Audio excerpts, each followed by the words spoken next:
Alors c'est moi qui ai le privilège ce matin de partager, alors je ne vais pas dire le message, mais vraiment mon cœur. Alors vous allez deviner pourquoi. Hein? Sur quoi? Sur les enfants, sur la jeune génération. Et ça va concerner la famille aussi. Parce que les enfants sans la famille, ça ne marche pas. Et si je suis là ce matin, en fait on s'est retrouvés avec quelques équipiers, il n'y a pas trop longtemps, et on a prié pour les enfants du dimanche matin qu'on a. Et moi, je veux honorer les équipiers qui sont fidèles, certains depuis des années, bien avant moi, qui servent les enfants les dimanches. Je sais que Janine, ça fait longtemps. Pierre, il n'est pas là ce matin, mais je crois que ça fait plus de 30 ans qu'il sert les enfants dans l'église. Et puis, il y en a plein d'autres. Et je veux vraiment honorer tous les équipiers. Et en fait, on s'est retrouvés il y a un mois à peu près à prier pour les enfants un matin. Et puis le Seigneur m'a dit, mais maintenant c'est le temps de partager aussi mon cœur pour la jeune génération à l'église.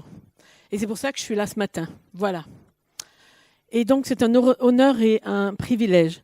Et je vais commencer pour vous montrer une petite vidéo. Pendant que nous on est là, les enfants ils vivent des choses dans les groupes. Et ce qu'ils vivent dans les groupes, c'est précieux. Peut-être que vous avez des retours en tant que parents, peut-être que vous n'avez pas des retours. Mais moi, j'y suis. Il y en a d'autres qui... Moi, je n'y suis pas tout le temps, mais quand j'y suis, mais on voit qu'il y a des choses qui bougent et les enfants, ils aiment venir et c'est super.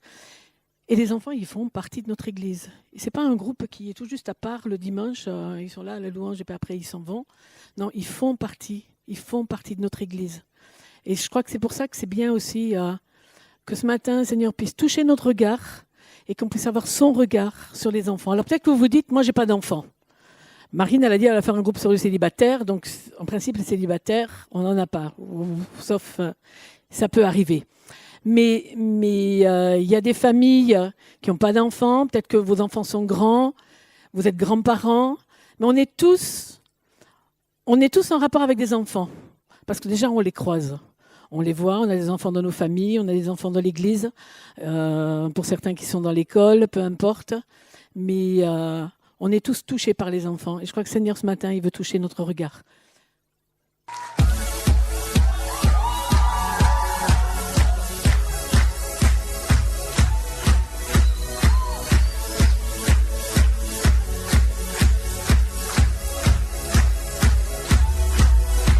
L'Esprit du Seigneur est sur moi car il m'a envoyé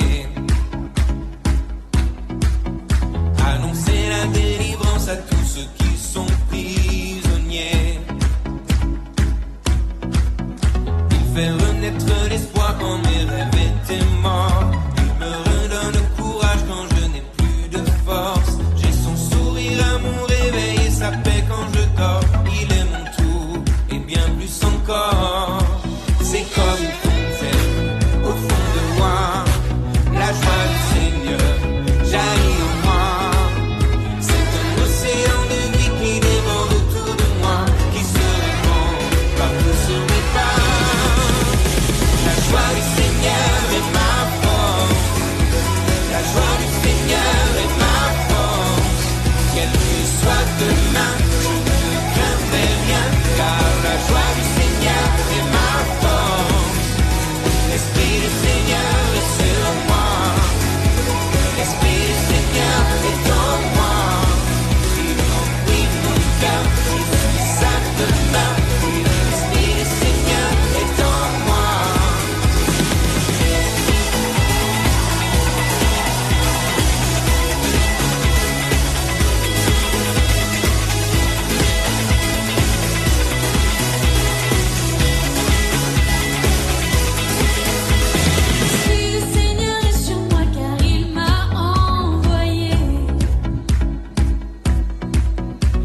c'est marqué « Rejoignez-nous ». Hein. C'est aussi dans ce que je veux partager, on manque d'équipiers, c'est clair, au niveau des enfants. Et j'ai envie de dire, on donne du temps, mais eux, ils nous donnent énormément aussi. En fait, moi, j'ai jamais voulu travailler avec les enfants. Jamais. Et quand Jésus a commencé à me parler de servir la jeune génération, j'ai dit non. Et ça a duré longtemps. Ça a duré une dizaine d'années. Pendant une dizaine d'années, on m'avait demandé « Est-ce que tu veux servir les enfants dans l'église ?» J'ai dit non. « Est-ce que tu veux aider ?» J'ai dit non. En fait, parce que je pensais que j'avais rien pour les enfants. Et en fait, parce que je crois que je ne connaissais pas le cœur de Dieu pour les enfants, ce que Dieu y pensait des enfants. Et puis, je travaillais, moi, de formation, je suis infirmière, donc j'ai travaillé en tant qu'infirmière pendant des années. Et puis une année, on était en juillet, on avait fait une conférence et on avait conduit la louange à l'époque avec le groupe Flamme, donc ça date quand même de quelques années. Et c'était une conférence de COEF5. Et en rentrant de cette conférence, j'ai fait un rêve. J'ai enseigné dans une classe d'enfants. Et quand je me suis réveillée le lendemain matin, je me suis souvenue de ce rêve. Et je me suis dit, Cathy, tu es fatiguée. La deuxième nuit, je fais un rêve. Et j'étais en train d'enseigner dans une classe d'enfants. Et je me dis, oula, tu as besoin de vacances, tu es vraiment fatiguée. Et la troisième nuit, je fais un rêve. Vous savez quoi? J'étais en train d'enseigner dans une classe d'enfants. Mais je ne sais pas si vous êtes comme moi. Moi, maintenant j'ai appris. Hein. Mais à l'époque, j'ai laissé ce rêve de côté. Et voilà, je suis fatiguée. Je ne vois pas pourquoi Dieu me parlerait par des rêves. Et puis un mois après, j'étais en vacances. Et j'ai eu la chance d'être sur la plage, dorée au soleil. Et j'avais Fabienne Ponce à côté de moi. Et Fabienne me dit, comme ça, on discutait plein de choses. Et elle me dit, au fait, pour la rentrée scolaire, à l'école chrétienne, à l'époque, c'était la Clairière, il manque une maîtresse pour la classe de ma fille. Alors j'ai éclaté de rire. Et je lui dis, ah, c'est drôle quand même. Parce que moi, en juillet, je fais un rêve, 3 nuits d'affilée, où je me voyais enseigner dans une classe d'enfants. Et la réponse de Fabienne, ça a été, est-ce que tu as prié? Ben non. Elle me dit, ce serait peut-être bien que tu pries. Et moi, je vais vous encourager, si vous faites des rêves, et que le matin, vous vous souvenez de ce rêve, demandez au Seigneur, est-ce que tu veux me dire quelque chose? N'attendez pas un certain temps. Là, c'était un mois. Hein. Mais en fait, j'ai commencé à prier, et le Seigneur me dit, va voir ton petit carnet. Et j'ai un carnet où j'inscrivais toutes les paroles que je recevais depuis des années. Et il me dit, va voir des années auparavant une parole que tu as reçue. Et à l'époque, j'étais en Suisse, j'avais fait une école de jeunesse en mission, et il y a une femme qui avait un ministère prophétique, qui donnait des paroles prophétiques assez précises. Moi, je trouvais pour moi, elle s'était plantée, parce qu'elle m'avait vu enseigner dans une classe d'enfants de 9 à 11 ans, ou 9 à 10 ans. Et quand elle m'avait donné cette parole, je me suis dit, mais ma cocotte, tu t'es complètement trompée, moi, je n'ai rien pour les enfants. Mais bon, j'avais quand même écrit cette parole. Et donc, j'ai regardé cette parole, et je dis, ah ben Seigneur, peut-être qu'il y a quand même quelque chose. Et sur ça, j'ai pris mon téléphone, j'ai appelé la directrice de l'école, et j'ai dit, voilà, j'ai trouvé quelqu'un pour la maîtresse de CM1, CM2, donc les enfants 9 ans, 10 ans. C'est moi. Et en fait, à cette personne, j'avais refusé pendant des années de servir au niveau des enfants dans l'église. Donc j'étais un peu sur... Et puis donc j'ai servi pendant des années au niveau de l'école.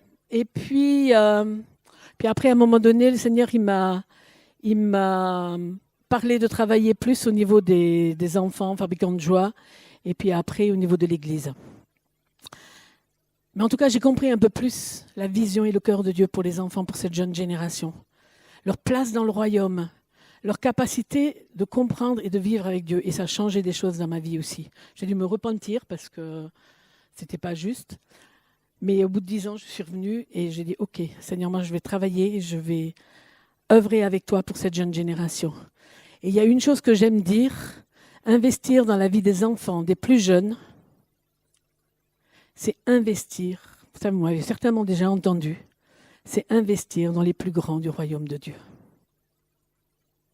C'est investir dans les plus grands du royaume de Dieu. Et nous, souvent, le plus grand du royaume de Dieu, c'est celui qui est sur l'estrade, c'est celui qui a le super ministère prophétique, le super ministère de guérison. Aux yeux de Dieu, c'est pas ça. Aux yeux de Dieu, le plus grand, c'est les enfants. C'est les enfants. Il y a un évangéliste américain, Moody. Je ne sais pas si vous avez entendu parler de lui, c'est des années 1800, un truc comme ça. Il a fait une campagne d'évangélisation. Et puis le soir, il est rentré à la maison, sa femme dormait déjà. Et quand sa femme s'est réveillée, il s'est couché, sa femme a ouvert un peu les yeux, et elle lui a dit, c'était comment ta campagne d'évangélisation ce soir? Est-ce que c'était bien? Il a dit, oui, c'était bien. Elle a dit, mais tu peux m'en dire un peu plus?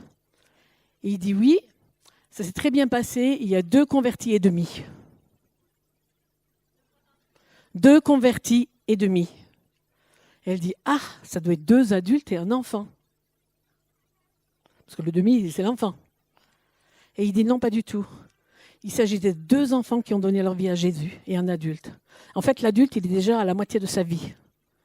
Mais l'enfant, il a encore toute sa vie devant lui. C'est pour ça qu'il y a eu 2 convertis et demi. Les enfants sont sur le cœur de Dieu depuis toujours. Genèse, on nous parle de Dieu le Père, le Fils et le Saint-Esprit. Et c'est Jésus le Fils. Et Jésus, il est venu sur la terre comme un bébé, comme vous. Les seuls qui ont échappé à ce stade de bébé, c'est Adam et Ève, pardon. Adam et Ève. Je suis un peu stressée, mais ça va le faire. Mais Jésus, lui, il est venu comme un bébé sur la terre. Et je crois qu'au travers de Jésus, Dieu en lui-même a vécu tous les stades de l'enfance et de l'adolescence. Et je crois que c'est à cause de ça qu'il peut aussi comprendre les parents, qu'il peut comprendre aussi tout le développement de l'enfant, tout ce qui doit se vivre, tout ce qui peut se vivre, tout ce qui peut se faire. Jésus n'a pas eu un départ facile. Il a été conçu dans le sein d'une adolescente célibataire, par le Saint-Esprit, adopté par un homme qui n'était pas son père, né dans une étable. Ce n'étaient pas les super conditions pour venir sur la terre. Mais il est venu de manière tout à fait humble, dans tous les sens du terme. Et je crois que c'est pour ça que le cœur du Père, il bat aussi pour les enfants. Parce que Jésus a connu tous ces stades-là. Et quand Jésus il est venu, l'ennemi a tout de suite compris qu'il y avait quelque chose d'important qui se passait. Et il voulait tout de suite éliminer toute une génération. Un peu comme Moïse, comme pour le temps de Moïse, il voulait éliminer tous les enfants de moins de 2 ans. Tous les garçons. Tous les garçons moins de 2 ans. Parce qu'il savait qu'au travers de Jésus, il y avait quelque chose qui allait se passer. On ne sait pas grand-chose de Jésus en tant qu'enfant. On sait qu'il était dans le temple. On sait qu'à l'âge de 12 ans, je ne sais pas comment ses parents ont pu faire, mais ses parents l'ont oublié 3 jours dans le temple. Enfin, je ne sais pas si vous allez vous balader en ville et que vous oubliez, vous venez à l'ACT, vous rentrez à la maison le dimanche et vous laissez votre enfant ici. Au bout de 3 jours, vous vous rendez compte que... Ah mince, je l'ai oublié à l'ACT dans la maison de prière. Bon, ça peut être sympa, mais on se pose quand même des questions, quoi. Mais Jésus, il était bien dans le temple quand les parents sont venus le chercher. Il parlait avec les sacrificateurs, et les docteurs de la loi, il leur posait plein de questions. La seule chose qu'on sait de l'enfance de Jésus, c'est qu'il grandissait et se fortifiait en esprit, qu'il était rempli de sagesse et la grâce de Dieu était sur lui. Alors mettez le prénom de vos enfants, de petits-enfants, le prénom de vos nièces, de vos neveux. Ils grandissaient et se fortifiaient en esprit. et il était rempli de sagesse. Et la grâce de Dieu était sur lui. Jésus a toujours eu à cœur les enfants. Tout au long du ministère, on le voit. Il a guéri, il a libéré de nombreux enfants tourmentés, il a ressuscité la fille de Jaïrus, le fils de la veuve de Naïn, et les parents lui amenèrent des enfants pour qu'il les bénisse. Donc les enfants étaient toujours dans l'environnement de Jésus. Mais on voit aussi dans Matthieu les avertissements que Jésus y donne. Et on va passer à Matthieu 18. Nathalie.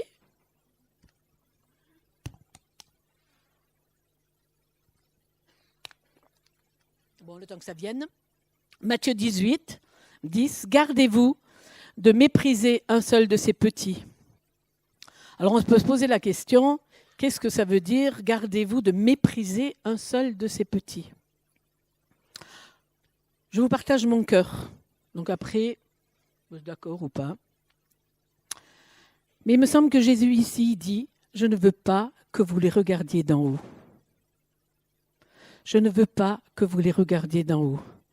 Ça nous pose tout de suite un problème. Parce que maintenant, si je demandais à Nathanaël de venir ici, si vous voulez marcher, je lui dirais, viens ici, Nathanaël, c'est le petit de Camille. Ou Ophélie, Ophélie, est-ce que tu aimerais venir voir Cathy? Est-ce que tu viens? Non. Bon. Mais si Ophélie venait, ou si Nathanaël venait, qu'est-ce qu'on fait, nous, en tant qu'adultes? On baisse la tête déjà, et on le regarde d'en haut. C'est tout simple.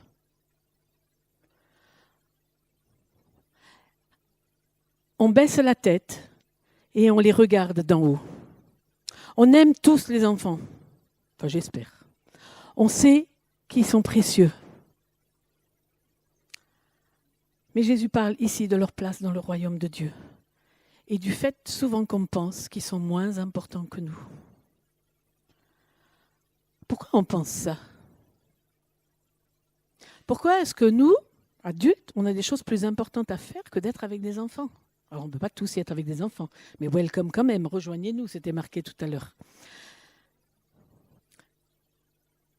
Mais parfois, c'est tellement vrai, alors ce n'est pas ici à la CT, mais parfois, c'est tellement vrai que quand il y a des temps de louange, on dit aux enfants d'aller voir ailleurs, on les met dans une salle et ils ont leur propre temps. Moi, je suis bien contente que la plupart des enfants sont ici le dimanche matin aussi, pendant le temps de louange, parce qu'ils ont leur place et parce qu'ils apportent des choses. Jésus il dit, faites attention, ne les regardez pas comme moins importants que vous. Ne les regardez pas comme moins importants que vous, même s'ils sont plus petits, même s'ils ont 1 an, 2 ans, 3 ans, 4 ans, 5 ans. Matthieu 19. Alors les gens lui amenèrent des petits enfants afin qu'il leur imposait les mains et qu'ils prient. Mais les disciples leur firent des reproches et Jésus de leur dire, laissez venir les petits enfants et ne les empêchez pas de venir à moi, car le royaume des cieux est pour leurs pareils. Là, Jésus est en train de parler, si on regarde le contexte de l'évangile, il parle de divorce. Et ça, ce n'est pas forcément un sujet adapté pour les enfants. Et dans l'esprit des disciples, ils étaient comme nous, il y avait des priorités plus importantes que les enfants. Et donc, Pierre, il dit, mais gardez-les à l'écart, ce n'est pas le moment.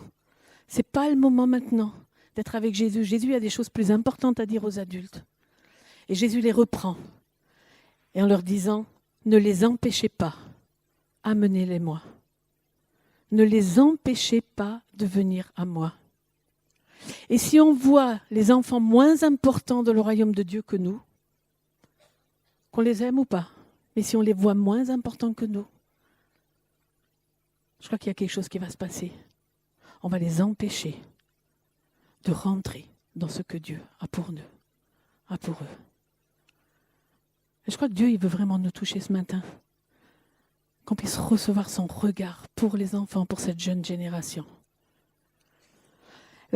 Jésus leur dit quelque chose d'étonnant, le royaume des cieux leur appartient. Alors on peut se poser la question, mais quelle part du royaume de Dieu leur appartient? Tout le royaume? La moitié? Un quart? Quelle partie? Notre monde, nous, on se mesure à la performance. Mais Dieu mesure dans les relations. Et c'est pour ça qu'il peut le dire avec les enfants. Parce qu'il connaît le cœur des enfants et il sait que les enfants peuvent avoir une relation avec lui. Et si notre perspective est différente de celle de Jésus, notre mentalité a besoin de changer. On a besoin de recevoir le regard de Dieu sur cette jeune génération. Si tu vois les enfants plus petits que toi, physiquement ils sont plus petits, mais si tu penses qu'ils n'ont pas une part dans le royaume de Dieu, tu as besoin de revenir à Jésus et lui demander pardon.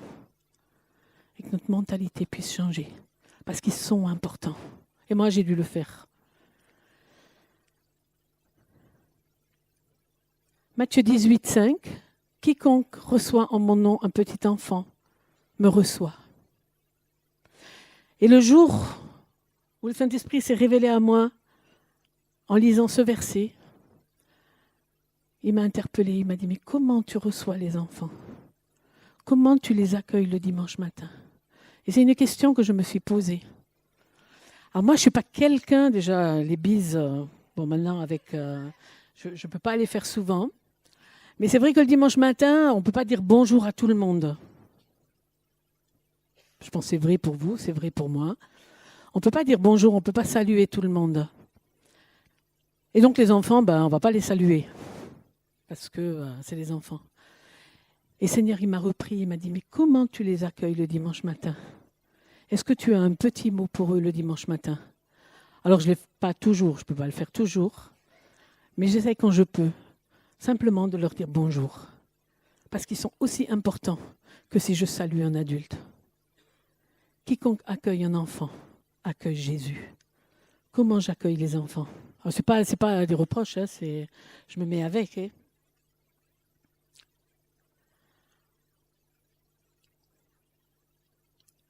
Jérémie 31, 34, « Tous me connaîtront, du plus petit au plus grand. » Les enfants, ce sont des chercheurs naturels de Dieu. Il y a quelque chose en eux qui a soif de Dieu dès leur plus jeune âge. Et il faut simplement que nous, on soit là pour leur montrer le chemin. Et j'aime cette histoire qui est tirée d'une histoire vraie, d'une maîtresse d'une école chrétienne, et qui, en classe de maternelle, je crois que je l'avais déjà raconté une fois, avait appris le Notre Père aux enfants. Notre Père qui es aux cieux, que ton nom soit sanctifié, on le connaît tous. Hein. Et puis tous les matins, ils récitaient cette prière ensemble à l'école. Et puis un matin, il y a un petit bonhomme de 3 ans, il a dit « Maîtresse, moi ce matin, je veux réciter, je veux dire cette prière tout seul. » Donc la maîtresse a dit « Ok, tu peux le faire. » Et ce petit, il est plein d'enthousiasme, il a commencé. « Notre peintre qui est dans les cieux. Que ton nom soit sans tricher. Que ton règne vienne et qu'il y ait la fête au ciel comme sur la terre. Amen. Avec du pain pour tous. » Et je trouve ce petit de 3 ans, je trouve qu'il était il était dans le mille. Alors, ce n'est pas ce que la maîtresse elle avait appris, mais c'était son cœur qui parlait. Et il a communiqué quelque chose du cœur de Dieu, que Dieu était un artiste. Que Dieu est un artiste. C'est quelque chose qu'il a compris. C'est comme s'il avait eu une révélation, notre peintre qui est dans les cieux. Et ce qu'on désire pour chaque enfant, de nos familles, de notre Église, petits-enfants, c'est que chacun puisse avoir une relation personnelle avec Jésus. Excusez-moi, 30 secondes.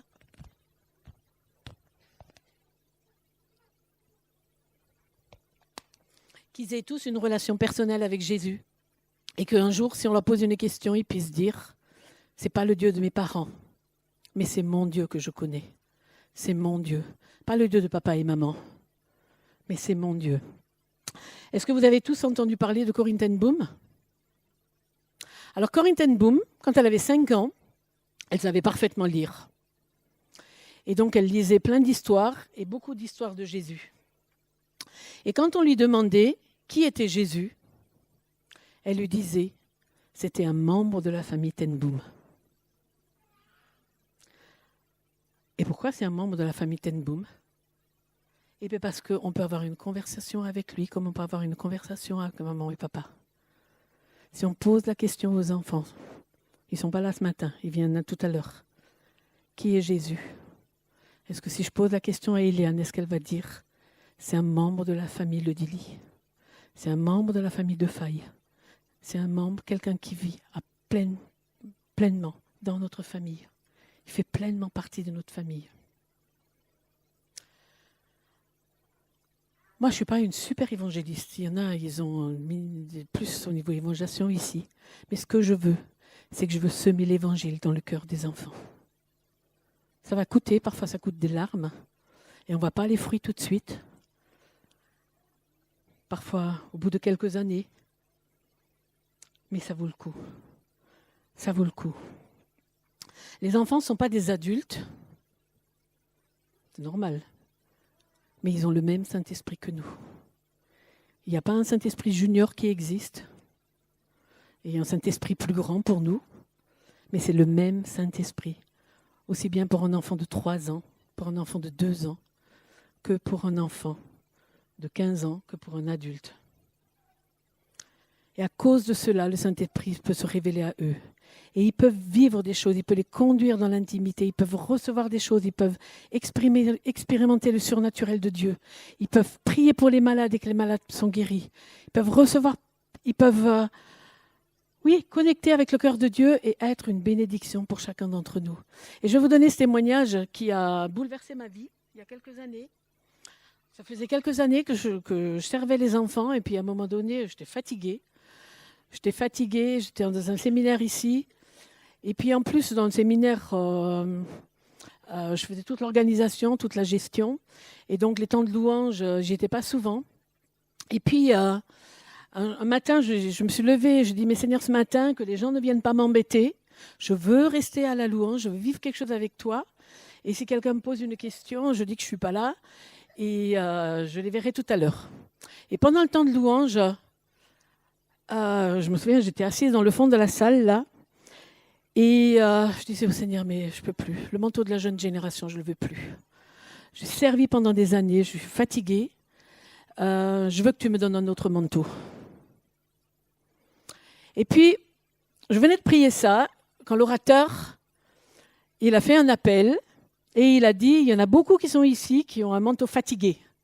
Et le Seigneur veut les décharger de leur manteau. Et puis moi, j'étais derrière, je me suis dit, j'ai une manche d'avance, moi je l'ai déjà donné ce manteau. Donc en fait, je suis un peu prophétique parce que je l'ai fait avant. J'ai entendu le Saint-Esprit avant l'orateur, et j'étais toute contente. Et puis donc, tout le monde s'est avancé, puis moi je suis restée derrière parce que j'ai dit, ok, moi je l'ai déjà donné. J'ai dit au Seigneur, je te donne mon manteau fatigué, j'en veux un autre, tu me donnes un autre, mais pas celui-là. Et j'étais assise derrière. Et puis il y a une maman qui arrive de ce côté-là avec un petit qui n'avait pas 2 ans. Est-ce que le petit qui n'a pas 2 ans, qui ne pouvait pas parler, est-ce qu'il pouvait entendre le Saint-Esprit ? Je pose la question. Et bien ce petit, il est venu avec sa maman et il s'est arrêté devant moi. Et il veut me prendre par la main. Je me dis, mais qu'est-ce qu'il me veut ?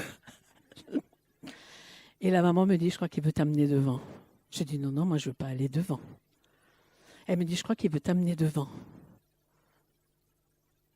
Je dis, non. Elle me dit, je crois qu'il veut t'amener devant. Donc je lui ai donné ma main et on est passé, je me souviens qu'on est passé ici dans l'allée. Et au moment où j'étais au milieu de l'allée, j'ai fondu en larmes. Et le Seigneur m'a dit, tu veux un manteau nouveau ? Je te donne un manteau nouveau. Oui ! Il dit, je te donne le manteau de la jeune génération. Amen, ça. Mais je peux vous dire, à partir de ce moment-là, il y a des choses qui ont changé aussi. Il y a quelque chose qui a changé. Et le Seigneur a utilisé ce petit. Et je pense que s'il n'avait pas utilisé ce petit, peut-être que je ne serais pas là aujourd'hui en train de vous parler du cœur de Dieu pour les enfants. Laissons-nous toucher, laissons-nous interpeller par les petits. Laissons-nous toucher, interpeller par les petits. On avait fait des veilles d'enfants, des veilles le mercredi ici. Et tous les mercredis après-midi, on avait les enfants.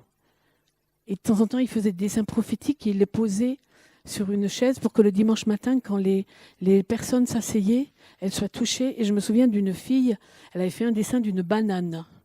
Elle m'a dit, j'ai reçu une banane. J'ai dit, si on va poser la banane sur la chaise, qu'est-ce qu'on va dire à la personne? Alors je lui dis, mais ça sert à quoi une banane? Elle me dit, en fait, je crois que Dieu veut lui dire qu'il pourvoit à tous ses besoins. Et on a posé ce papier sur la chaise. Et le dimanche matin, il y a une personne qui s'est assise. Non, on est allé lui apporter le papier.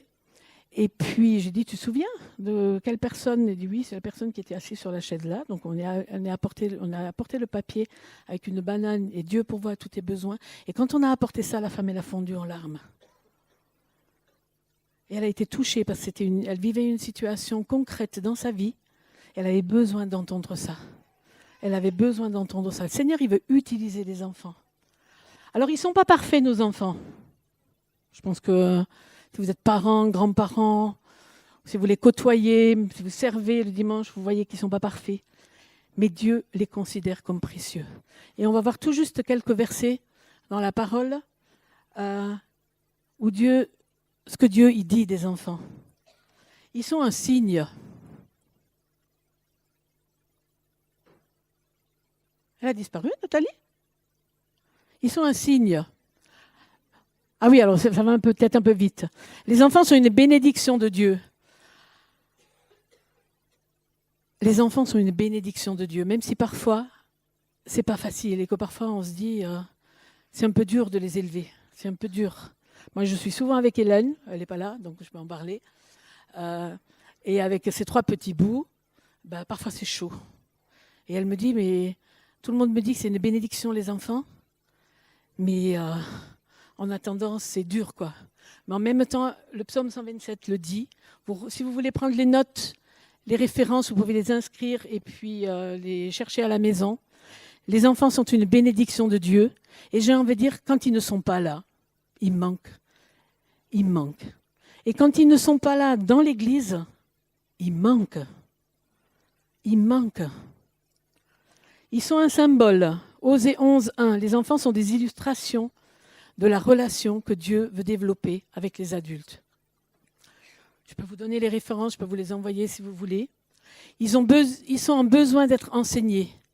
Ils doivent être chéris et enseignés, autant à l'église qu'à la maison. Et je dirais encore plus à la maison qu'à l'église, parce que vous avez encore plus de temps avec eux. Deutéronome 6:11. Ils sont des adorateurs. Le psaume 8, par la bouche des enfants, de ceux qui sont à la mamelle, tu as fondé ta gloire et tu fais taire l'ennemi. Donc même des petits bouts comme Nathanaël peuvent être utilisés par le Saint-Esprit. On n'a pas le temps, mais quand on voit ce qui s'est passé dans les réveils des Cévennes, où les bébés ont prophétisé alors qu'ils ne savaient pas parler, ils ont prophétisé, que des enfants ils ne savaient pas parler, et ils ont annoncé la parole de Dieu, ça c'est le réveil et c'est ce qu'on veut pour les enfants. C'est ce qu'on veut. Ils sont des agents de la mission de Dieu. Les enfants ne sont pas simplement ceux qui les suivent, ceux qui suivent. Ils ne sont pas des suiveurs simplement. Mais Dieu les envoie aussi pour conduire. Et quand on lit la parole de Dieu, Dieu il a utilisé plein d'enfants. Isaac, il a utilisé Moïse, Samuel, David, la servante de Naaman. Et puis Dieu, pour entrer dans le monde, il n'a pas choisi un roi, il n'a pas choisi un rabbin. Il a choisi un bébé. Il a choisi Jésus. Les enfants sont des exemples. Jésus les utilise comme des exemples de l'humilité, de la dépendance que le royaume de Dieu requiert des adultes. Matthieu 18. On a vu Matthieu 18 déjà. Ils sont aimés inconditionnellement. La bénédiction, elle est pour les enfants. Et Jésus, il n'a pas d'exigence, il n'a pas de défi. Il ne leur demande pas une histoire, raconte-moi d'abord ton témoignage avant que je te bénisse. Non, il prend les enfants et il les bénit. Il les bénit. Et il les inclut dans le ministère. Il utilise les enfants dans le ministère aussi. Lorsque Pierre a prêché à Pentecôte, et on arrive vers la fin, ça va, vous tenez encore ? Pierre a rappelé les paroles du prophète Joël. « Dans les derniers temps, dit Dieu, je déverserai de mon esprit sur toute chair. Vos fils et vos filles prophétiseront, vos jeunes gens auront des visions et vos vieillards auront des rêves. » Le Saint-Esprit est donné aussi aux plus jeunes. Et la puissance de Dieu, qui nous permet de suivre Jésus, qui transforme nos vies, elle est aussi disponible pour les enfants. Quand on lit ce passage de Acte 2, on a l'impression que les onctions, il n'est pas sur ce passage, je ne l'ai pas peut-être. Dans les derniers jours, dit Dieu, je déverserai de mon esprit sur toute chair. Vos fils et vos filles prophétiseront, vos jeunes gens auront des visions et vos vieillards auront des rêves. On a l'impression que dans ce passage, le Saint-Esprit se manifeste différemment selon les générations. Et on a besoin de l'onction de chaque génération. Et on a besoin de ces onctions ensemble, combinées, et non isolées les unes des autres. C'est pour ça que les enfants sont importants aussi dans l'Église. Et moi, j'ai des rêves, et je rêve du jour où les enfants sont là au culte, et qui vont prendre le micro, et qui vont donner des paroles prophétiques, ils ont déjà commencé par moments à aller vers les gens, à prier pour eux, mais que ça devienne quelque chose de naturel au milieu de nous, et qu'on leur fasse la place, qu'on soit sensible à cela aussi. Si moi, je n'avais pas été sensible au petit de 2 ans qui m'a pris, je ne serais pas là aujourd'hui.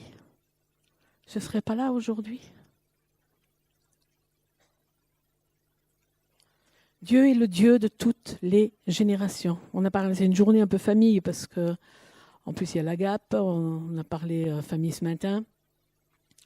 Dieu est le Dieu de toutes générations. Et on le voit déjà dans Exode. Dieu, quand il parle à Moïse, il dit « Je suis le Dieu de vos pères, le Dieu d'Abraham, d'Isaac et de Jacob. » 3 générations. Et souvent, il parle de 3 générations. Abraham, Isaac et Jacob.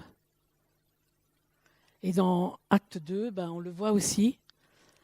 Il y a 3 générations, fils et filles, vieillards et jeunes gens. Et j'aime beaucoup cette image de la flèche. Moi, je fais partie des fabricants de joie et c'est une image qu'on utilise souvent, de la flèche pour représenter les 3 générations. Pour qu'une flèche puisse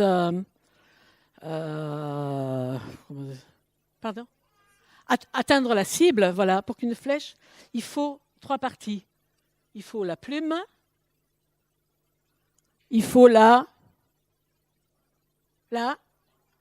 pointe, et au milieu, c'est quoi ? La hampe. Il y a les plumes, la hampe et la pointe. Et dans l'image de la flèche, on peut représenter les plumes comme les anciens. Alors les anciens, ce n'est pas les vieux. Les anciens, c'est tous ceux qui ont déjà expérimenté la fidélité de Dieu. Alors bien sûr, c'est une génération qui est au-dessus, mais qui a expérimenté la fidélité de Dieu et qui peut parler dans la vie à cause de ce qu'ils ont déjà vécu. Parce que ce qu'ils ont vécu a du poids. Et ils ont déjà fait confiance à Dieu. Et elle va apporter la stabilité à la flèche, elle va apporter la stabilité aux générations. La hampe, c'est les jeunes gens, les adultes. Alors, je ne vais pas mettre une catégorie d'âge, on sait un peu où est-ce qu'on peut se trouver. Mais ce sont des muscles qui donnent la direction et la puissance. Et c'est la génération qui met l'emphase sur la vision. Et la Bible dit, sans vision, mon peuple meurt. Sans vision, mon peuple meurt. Et donc cette génération, qui représente la hampe, des jeunes gens, des adultes, permet de donner la direction, la force à la trajectoire de la flèche. Et puis il y a la pointe. Et la pointe qui représente les enfants, les adolescents, les jeunes. Les fils et les filles ne sont pas simplement des suiveurs, mais c'est des personnes qui expérimentent de nouvelles choses. Et il faut que nous, adultes, on leur montre qu'on croit en eux, qu'on a envie de les honorer, qu'on veut les encourager à entrer dans des choses nouvelles, avec les autres générations, pas tout seul. Mais il faut faire comprendre aussi que sans eux, on manquerait le but. Parce que sans la pointe, la flèche, elle ira nulle part. La flèche, elle ira nulle part. Sans cette jeune génération, ça ne marche pas. Et Dieu est en train de nous dire, je veux que toutes les générations ensemble entendent ma voix. Que tous parlent prophétiquement. Et chaque génération est aussi importante l'une que l'autre. On ne peut pas dire qu'il y en a une qui est plus importante. Il y en a une qui a peut-être plus d'expérience, mais les trois sont importantes parce qu'il manque un bout à la flèche, il n'y a plus de flèche. Il n'y a plus de flèche, il n'y a pas de cible. Et la stratégie de Dieu, c'est que la bénédiction coule de génération en génération, parce que lui, il est un Dieu de génération.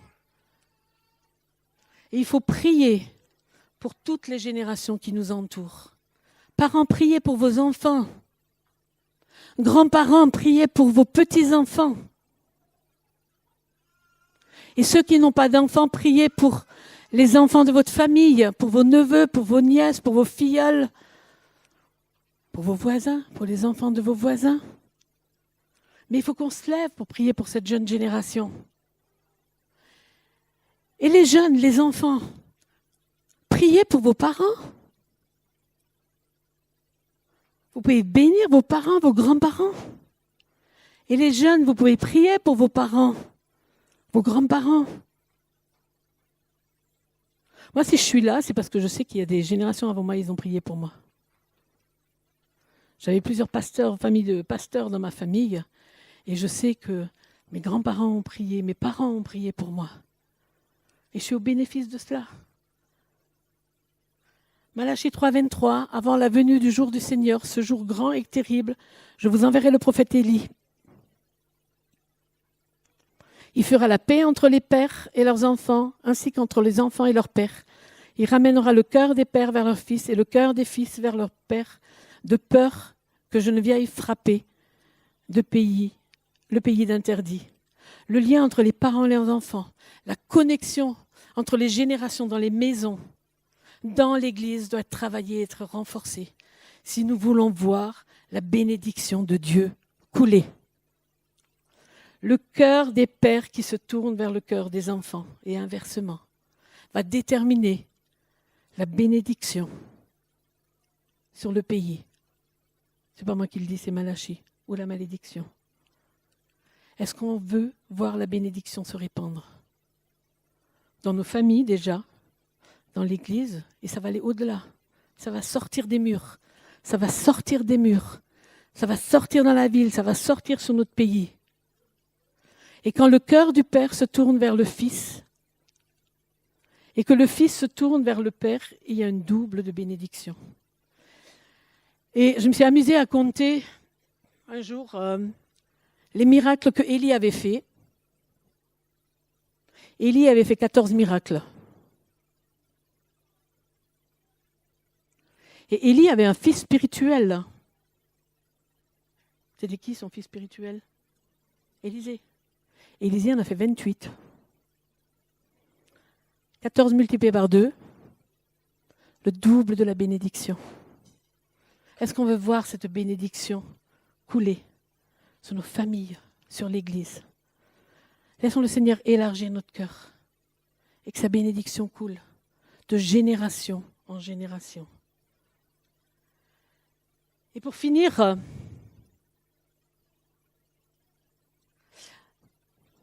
quand j'ai préparé ce temps, je suis retombée sur une parole que Fabienne avait donnée quand il y a 2 ans, on a prié pour les enfants dans l'église. Alors, on avait un dimanche où les enfants étaient là, comme ce matin, et on avait prié pour eux, et Fabienne avait donné une parole. Et j'avais à cœur simplement de la redonner, parce que je crois qu'on y entre. Et elle disait, dans cette communauté, il y a plusieurs saisons au niveau des enfants et au niveau des équipiers. Et Dieu me montre qu'il y a une saison qui s'est achevée. Et il y a une nouvelle saison qui vient. Et on sent dans ce qu'on vit avec les enfants qu'il y a quelque chose de nouveau qui est là. Et dans cette nouvelle saison, c'est comme s'il y avait des petites pousses qui ont été plantées l'an passé ou les années dernières et qui vont commencer à pousser et à donner du fruit qu'on n'attendait pas. Et cette nouvelle saison, ça veut dire qu'il y a des nouvelles visions qui vont naître au milieu de vous. Et c'est ce qu'on veut, des nouvelles visions au niveau des enfants, au niveau de ceux qui travaillent au niveau des enfants, mais au niveau de l'Église aussi, pour les enfants. Et le Seigneur vous dit, écoutez, les enfants vont avoir des idées que peut-être vous aviez ou peut-être vous n'aviez pas. Soyez attentifs à la vision qui vient de ces jeunes pousses. Et c'est ce qu'on veut vraiment. On veut honorer ces enfants ce matin, ce que Dieu a déjà mis dans leur cœur et ce qu'il va encore mettre dans leur cœur. Et j'aimerais pour finir ce temps, j'aimerais que les enfants puissent venir devant. Ils sont déjà devant, mais qu'ils puissent se lever, se tourner vers vous. Et en tant qu'adultes, que vous puissiez venir et puis qu'on puisse bénir ces enfants. On a parlé de bénédiction qui coule des pères vers les fils et des fils vers les pères. Alors ce matin, c'est bénédiction qui coule de l'Église, des adultes de l'Église, vers les enfants de l'Église. Et pourquoi pas après, les enfants vers les adultes. Est-ce que ça vous va? Amen.